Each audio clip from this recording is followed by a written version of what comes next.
Hello' everyone, পুনৰ এটি নতুন ভিডিঅ'ৰ মাজলৈ সকলোকে স্বাগতম জনাইছো। যোৱাটো ভিডিঅ'ৰ কেইটামান কমেণ্ট লৈ আজিৰ ভিডিঅ'টো হয়।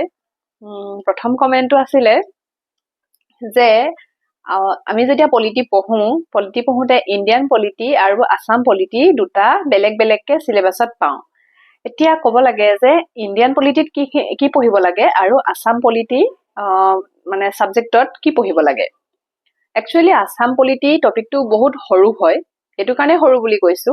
মানে ইণ্ডিয়ান পলিটি অৰ্থাৎ মেইন যিখিনি আমি ৰাজনীতি বিজ্ঞান পঢ়ো তাৰে এটা সৰু পাৰ্টহে মানে অসমৰ যিখিনি ৰাজনীতি সোমাই আছে।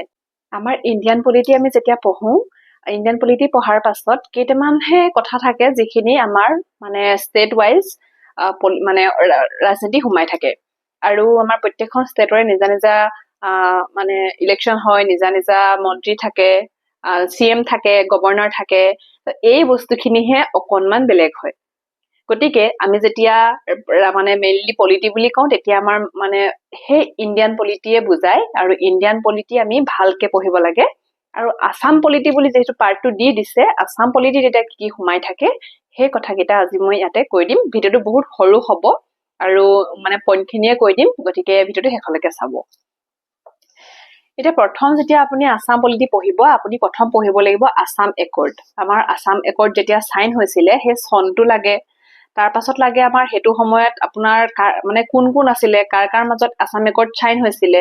তো এইকেইটা মানে প্ৰশ্ন আমাৰ পৰীক্ষাত সোধে দেই। আপোনালোকে আছাম একৰ্ড বুলি মাৰিলে এই টপিকটোৰ ওপৰত ধুনীয়াকে পাই যাব, গুগলত পাই যাব, ইউটিউবত পাই যাব। মই টপিকখিনিহে কৈ গৈছো। আছাম একৰ্ড পঢ়িব। তাৰ পাছত আপোনালোকে আমাৰ অসমৰ চৰকাৰখনৰ বিষয়ে পঢ়িব লাগিব। অসম চৰকাৰ এতিয়া কি হৈ আছে আৰু আমাৰ ইয়াৰ মানে মিনিষ্টাৰসকলৰ কথা জানিব লাগিব। মানে আপোনাৰ অকল CMৰ কথা জানিলে নহব, প্ৰত্যেকটো ডিপাৰ্টমেণ্টৰে মানে বৰ্তমান এতিয়া হেল্থ মিনিষ্টাৰ কোন হয়, এডুকেশ্যনৰ কোন হয়, মানে এগ্ৰিকালচাৰ কোন হয়, প্ৰত্যেকটো ডিপাৰ্টমেণ্টৰে এজন এজন মিনিষ্টাৰ থাকে আৰু সেইখিনি আপোনালোকে জানিব লাগিব, সেই লিষ্টখন মানে। অকে, মেইনলি মানে বিত্তমন্ত্ৰী কোন হয় এইটোতো জানিবই লাগে, এইটোতো পৰীক্ষাত সুধিয়ে থাকে। ঠিক আছে। তাৰ পাছতে আপোনালোকৰ এতিয়া বহুত এটা ইম্পৰ্টেণ্ট বস্তু পঢ়িব লাগে, সেইটো হৈছে election commission. Election commission of ইণ্ডিয়াৰ কথা কোৱা নাই, ইলেকশ্যন কমিশ্যন অফ ষ্টেট, মানে ষ্টেট অফ আছাম। অকে, অসমৰো ইলেকশ্যন কমিশ্যন আছে আৰু তাত আপোনালোকে বৰ্তমান ইলেকশ্যন কমিশ্যনাৰ কোন হয় সেইটো জানিব লাগে। অকে, আৰু এটা বস্তু জানিব লাগে, ইলেকশ্যন কমিশ্যনে মানে আমাৰ যিটো ষ্টেট ইলেকশ্যন কমিশ্যন আছে, ই কোন কেইটা ইলেকশ্যন পাতে। আমাৰতো বিভিন্ন ধৰণৰ ইলেকশ্যন হয় অসমত, তাৰ কোন কেইটা ইলেকশ্যন কমিশ্যনে পাতে। অকে, সেইটো জানিব লাগিব। তাৰ পাছত আপোনালোকৰ মেইন আহে লেজিছলেটিভ এছেম্বলিৰ কথা। আমাৰ চিট কিমান হয় এইটো আমাৰ ইম্পৰ্টেণ্ট হয়, কেইটা চিট এইটো সোধে পৰীক্ষাত। তাৰ পাছত আপোনালোকে জানিব লাগিব আমাৰ এতিয়া গভৰ্ণৰ কোন হয়, আমাৰ CM কোন হয় আৰু আমাৰ এডভকেট জেনেৰেল কোন হয়। আমাৰ অসমৰ কাৰণে মানে এখন ষ্টেটৰ কাৰণে এডভকেট জেনেৰেল থাকে আৰু এখন দেশৰ কাৰণে তেতিয়া আপোনাৰ এটৰ্নি জেনেৰেল থাকে। আৰু তেওঁলোকৰ মানে দুইটা পদৰে যিহেতু কনষ্টিটিউচনেল হয় আৰু সেইখিনি আপোনালোকৰ আৰ্টিকল থাকে, প্ৰত্যেকটোৰ গভৰ্ণৰ আৰ্টিকল থাকিব, CMৰো থাকিব, তাৰ পাছত আপোনাৰ এটৰ্নি জেনেৰেলৰ থাকে।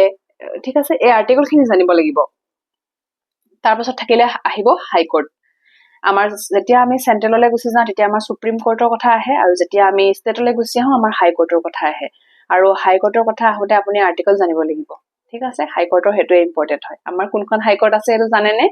আৰু এটা ইম্পৰ্টেণ্ট পইণ্ট কৈ গৈছো, আমাৰ গুৱাহাটী হাইকোৰ্টে কোন কেইখন ষ্টেট মানে কভাৰ কৰে, কোন কেইখন ষ্টেটৰ হাইকোৰ্ট গুৱাহাটী হাইকোৰ্ট হয়। এইটো আপোনালোকে এবাৰ চাব দেই, এইটো পৰীক্ষাত কিন্তু আহে। তলৰ কোন কেইখন ষ্টেট মানে তলৰ কোনখন ষ্টেট গুৱাহাটী হাইকোৰ্টৰ আণ্ডাৰত নাই, এনেকেও সুধিব পাৰে। 4খন ষ্টেট দিয়া থাকিব, কোনোবা এখন নাই। ঠিক আছে, আমাৰ নৰ্থ ইষ্টৰে হয়। এইটো এটা পইণ্ট কৈ দিছো, চাই ল'ব। আমাৰ হাইকোৰ্ট চাওঁতে কোন কোন ষ্টেটৰ তাৰমানে আমাৰ হাইকোৰ্টত সোমাই আছে সেইটো আপোনালোকে চাব দেই। তো সেইকেইটা ইম্পৰ্টেণ্ট পইণ্ট হৈ গ'ল। আৰু এটা চাব Assam public service commission. Assam public service কমিশ্যনৰ ওপৰতো আমাৰ প্ৰশ্ন সোধে আৰু ৰিজাৰ্ভেশ্যনৰ ওপৰত প্ৰশ্ন আহে। ঠিক আছে, মেইন টপিক এইখিনিয়ে হয় অসমৰ পলিটিৰ, আৰু ইয়াতকে বেছি কুৱেশ্যন নাহে। এইখিনি যদি এবাৰ ভালকে চাই লয়, নোট বনাই লয়, আপোনালোকৰ আছাম পলিটি কমপ্লিট। অকে, ইয়াৰ পাছত মোলে অহা কেইটামান প্ৰশ্ন কমেণ্টত আহি থাকে প্ৰশ্নবিলাক, আৰু তাৰ মই কমেণ্টবিলাক পঢ়ো কিন্তু চবৰে ৰিপ্লাই দিবলৈ অসুবিধা হয়। আগতে এবাৰ দিছিলো, তথাপিতো মই এটা কমেণ্ট পাইছিলো, জ্যোতিবা মেধিয়ে মোক সুধিছিলে যে ষ্টেট লেভেলৰ এক্সামৰ কাৰণে ডেইলি কেইটা ছাবজেক্ট পঢ়িব লাগে যাতে চিলেবাছখন ভালকে কমপ্লিট হয় মানে। এইটো মই আগতেও এবাৰ কৈছো, এতিয়াও কওঁ। আপুনি যেতিয়া এটা পৰীক্ষালৈ প্ৰিপেৰেশ্যন কৰি থাকে, আপোনাৰ সেই প্ৰিপেৰেশ্যন টাইমটোত আপোনাৰ কিমান সময় হাতত আছে আপুনি প্ৰথম সেইটো চাব।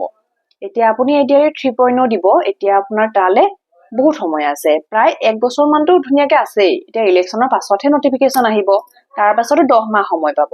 অ'কে, তেতিয়া আপোনালোকে কি কৰিব, যিসকলে পঢ়ি আছে, যিসকলে পঢ়া নাই তেওঁলোকে মেথছটো ৰেগুলাৰ ৰাখিব নিজৰ কাৰণে, অন্ততঃ 2 ঘণ্টা মেথছ সদায় চাব। ইংলিছ সদায় আগবেলা সময়ত ইংলিছ চাবলৈ চেষ্টা কৰিব, ইংলিছ পঢ়িব।